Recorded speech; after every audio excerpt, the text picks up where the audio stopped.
Campbell Brown. No bias, no bull. CNN weeknights, 8 Eastern. And we are watching pictures just coming in from the White House on a glamorous, important evening for President Obama. Right now, he's holding his first state dinner since taking office.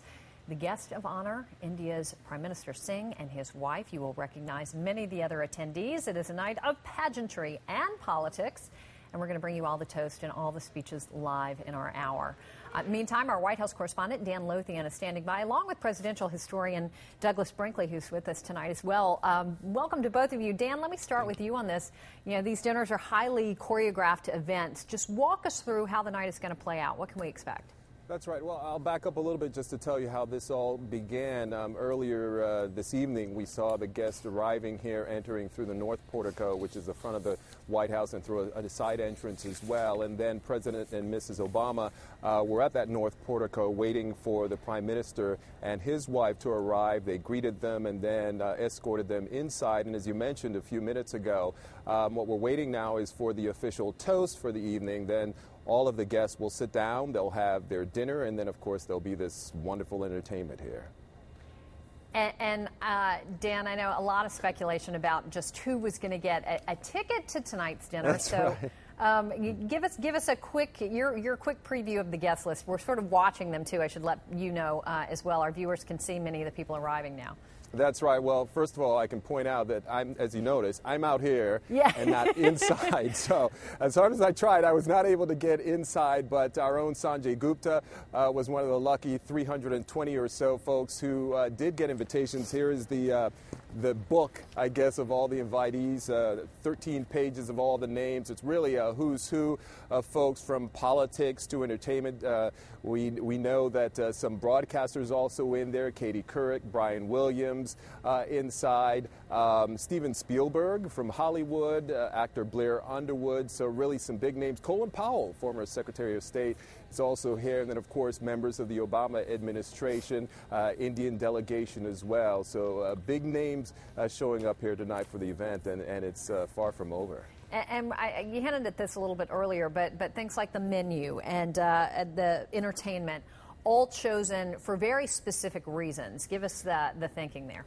That's right. Well, so let me lay it out for you. Of course, all of you sitting there waiting anxiously to find out what they will be dining on tonight. I'll sort of lay that out. First of all, they'll start out with potato and eggplant salad, red lentil soup, and then for the main course, a choice of roasted potato and dumplings on green curry prawns. Are you hungry yet?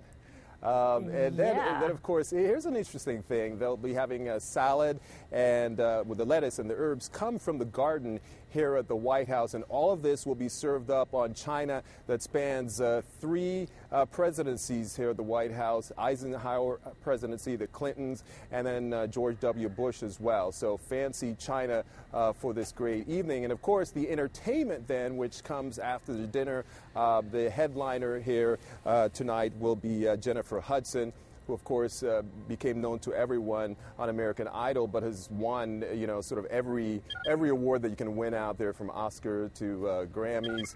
She will be singing tonight. In fact, she spoke with Suzanne Malveaux earlier today and said that she will be rolling out some classics, including The Very Thought of You and What a Difference a Day Makes. And then also the Marine Band will be playing, and this person who's not known probably to all of us except for one thing, A.R. Rahman, who is an Indian composer, and he scored the music to Slumdog Millionaire. So he'll also be playing some of his music here tonight.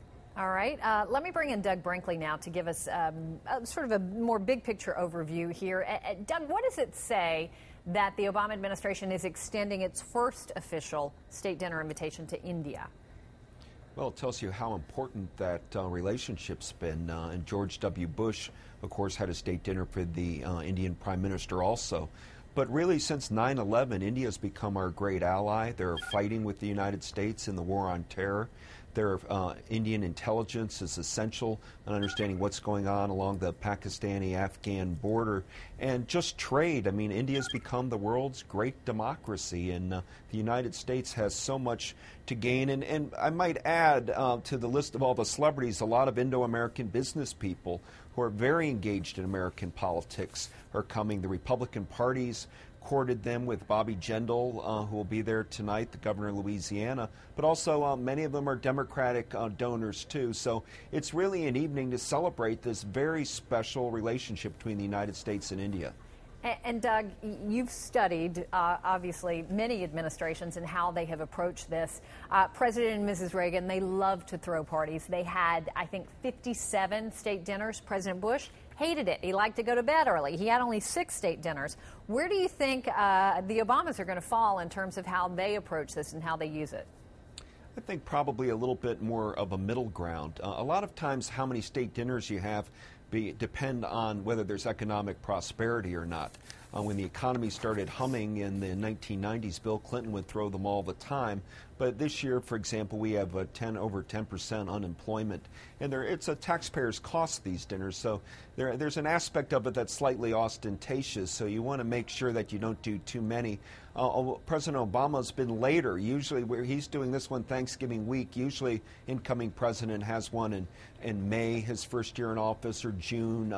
Bush waited till September of 2001 to do his. So this is a little late, and I think it's appropriate. He's doing it Thanksgiving weekend where people are heading into Thanksgiving, where people are thinking, you know what, we're all going for a meal too, and it seems sort of right this week to have a celebratory dinner, and picking India first seems like the right choice.